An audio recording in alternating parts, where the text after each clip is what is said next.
बहुचर्चित बिकरू कांड में आरोपित नाबालिग खुशी दुबे की सोमवार किशोर न्याय बोर्ड में पेशी हुई। एनकाउंटर में मारे गए अमर दुबे की पत्नी खुशी दुबे की फर्जी दस्तावेज लगाकर सिम लेने के मामले में पेशी हुई। इस दौरान आरोपित व विवेचक के बयान दर्ज कर किशोर न्याय बोर्ड ने सुनवाई के लिए 23 सितंबर की तारीख नियत की। वहीं बचाव पक्ष के वकील पत्रावली में SIT की रिपोर्ट नहीं होने की दलील दी, जिस पर विवेचक थाना अध्यक्ष चौबेपुर कृष्ण मोहन राय कोई जवाब नहीं दे पाए। इतना ही नहीं, वह खुशी दुबे के नाबालिग होने पर बालिग जैसा व्यवहार करने के बारे में पूछने पर भी स्पष्ट उत्तर नहीं दे सके। करीब 2 घंटे चली बहस के दौरान बचाव पक्ष की ओर से कई तर्क दिए गए और विवेचक से सवाल किए गए। इनमें से अधिकतर सवालों के जवाब विवेचक नहीं दे सके। बिना किसी पड़ताल के नाबालिग खुशी को जिला जेल भेजने को विवेचक की बड़ी गलती मानी जा सकती है। खुशी के अधिवक्ता शिवाकांत ने बताया कि कानून के अनुसार पुलिस की बड़ी गलती है, जो पूरी तरह से गैर कानूनी भी है। इस पूरे मामले को कोर्ट के संज्ञान में लाया जाएगा। इसी तरह फर्जी सिम मामले में भी खुशी पर कोई मामला नहीं बनता। उन्होंने कहा कि पुलिस ने खुशी की मां गायत्री देवी के मोबाइल नंबर पर खुशी को अभियुक्त बना डाला, जबकि खुशी की मां गायत्री तिवारी उस सिम का इस्तेमाल अभी भी कर रही है। खुशी ने उस सिम का इस्तेमाल कभी नहीं किया। वह नियमितता और नाबालिग के नाम पर सिम इशू भी नहीं किया जा सकता है।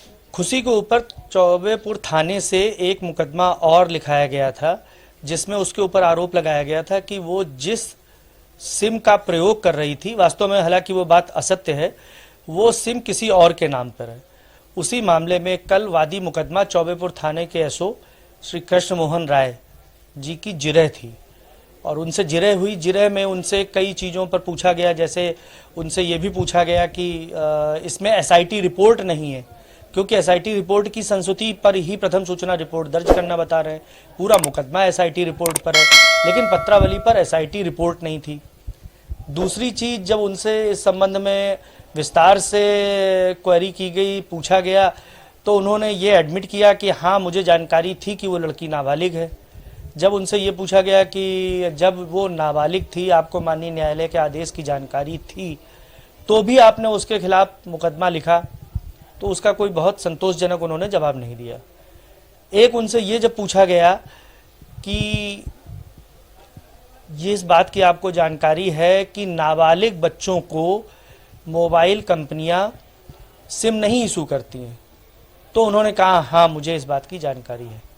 अभी आगे जिरह और जारी है, 23 तारीख को इसकी जिरह और होगी।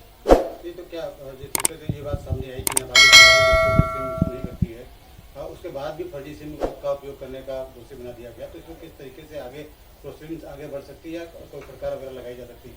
देखिए, अब इस समय फटकार नहीं, अब इस मुकदमे का निर्णय ही होगा।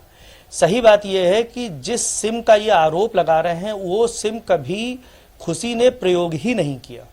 वो सिम उसकी माँ का है, उसकी माँ के पास अभी है। आज अभी इस समय अगर आप उस मोबाइल नंबर को मिलाइए तो वो उसकी माँ उठाएगी। लेकिन SIT ने बगैर तथ्यों को जांच किए हुए सिर्फ मुकदमों की संख्या बढ़ाने के लिए एक मुकदमा कर दिया। अब उसका मुझे माननीय न्यायालय पर पूरा भरोसा है और हमें न्याय वहीं से मिलेगा।